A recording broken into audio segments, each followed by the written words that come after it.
வணக்கம் மக்களே, welcome to நம்ம திருச்செந்தூர். எல்லாரும் எப்படி இருக்கீங்க? இன்று 4/3/2026 புதன்கிழமை. இன்னைக்கு நம்ம திருச்செந்தூர் முருகன் கோவிலில் காலையில் இந்த வீடியோ எடுக்கப்பட்ட நேரம் 6:15 7 மணிக்குள்ள எடுத்தோம். வீடியோக்குள்ள போறதுக்கு முன்னாடி நீங்க எல்லாரும் ஒரு பிறந்தநாள் வாழ்த்து சொல்லணும். அதாவது தூத்துக்குடி மாவட்டம் குளையங்கரசலில் உள்ள நம்மளுடைய நண்பரின் அக்கா பையனுக்கு இன்னைக்கு 9வது பிறந்தநாள் கொண்டாடுறாங்க.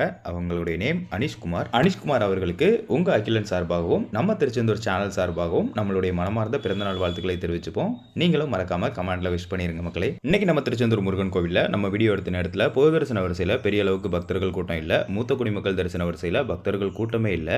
அதே மாதிரி விரைவு தரிசன வரிசையான ₹100 கட்டண தரிசன வரிசையில் வளாகம் ஃபுல்லாகிற அளவுக்குலாம் பக்தர்கள் கூட்டம் இல்லை. ஓரளவுக்கு தான் பக்தர்கள் கூட்டம் இருந்தாங்க. இன்னைக்கு நம்ம வீடியோ எடுத்த நேரத்தில் இருந்த பக்தர்கள் கூட்டத்தை வச்சு பார்க்கும்போது விரைவு தரிசன வரிசை மற்றும் பொது தரிசன வரிசையில் சாமி தரிசனம் பார்க்கறதுக்கு குறைஞ்சது ஒரு 2 2.5 மணி நேரம் ஆகலாம். இன்னைக்கு புதன்கிழமைங்கிறதுனால இதற்கப்புறம் பெரிய அளவுக்கு நம்ம பக்தர்கள் கூட்டம் வர வாய்ப்பு இல்லை.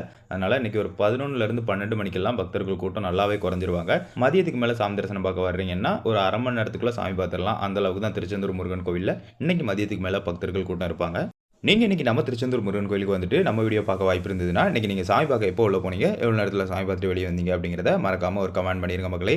நேற்று நம்ம திருச்செந்தூர் முருகன் கோவில் மாசி திருவிழாவின் 11ஆம் திருநாளான தெப்ப திருவிழா ரொம்பவே சிறப்பாக நடைபெற்றது. என்ன ரொம்ப லேட் ஆகிட்டு நடக்கிறதுக்கு, சந்திர கிரகணம் அப்படிங்கிறதுனால சாமி வெளியே வந்துட்டு அந்த அலங்காரம் தீபாராதனை இதெல்லாம் நடைபெற்று முழுமையாக தெப்ப திருவிழா முடிகிறதுக்கு ரொம்ப லேட் ஆகிட்டு. நான் தெப்ப திருவிழா நடைபெறுவதற்கு முன்னாடி உள்ள வீடியோலாம் அப்டேட் பண்ணியிருந்தேன். தெப்ப திருவிழா நைட்டு நடந்து முடிகிறதுக்கு 1:30க்கு மேலே ஆகிட்டு, அதனால் நைட்டு அப்டேட் பண்ண முடியல. இந்த வீடியோக்கு அடுத்து தெப்ப திருவிழா வீடியோ அப்டேட் பண்ணுற மக்களை. தொடர்ந்து திருச்செந்தூர் முருகன் கோயில் பற்றிய தகவல்களை தெரிஞ்சுக்கணும்னு நினைக்கக்கூடிய உங்கள் நண்பர்கள் மற்றும் உறவினர்களுக்கு மறக்காம நம்ம வீடியோஸ் ஷேர் பண்ணுங்க. அப்படியே நம்ம சேனலை சப்ஸ்கிரைப் பண்ண சொல்லிருங்க. அப்பதான் நம்ம போடக்கூடிய வீடியோஸ் அவங்க டெய்லி பார்க்க முடியும். இன்ஸ்டாகிராம் அண்ட் ஃபேஸ்புக் மூலமா பார்க்குறீங்கன்னா மறக்காம ஃபாலோ பண்ணிக்கோங்க. தினமும் தகவலுடன் என்றும் அன்புடன் நம்ம திருச்செந்தூரிலிருந்து நான் உங்கள் அகிலன்.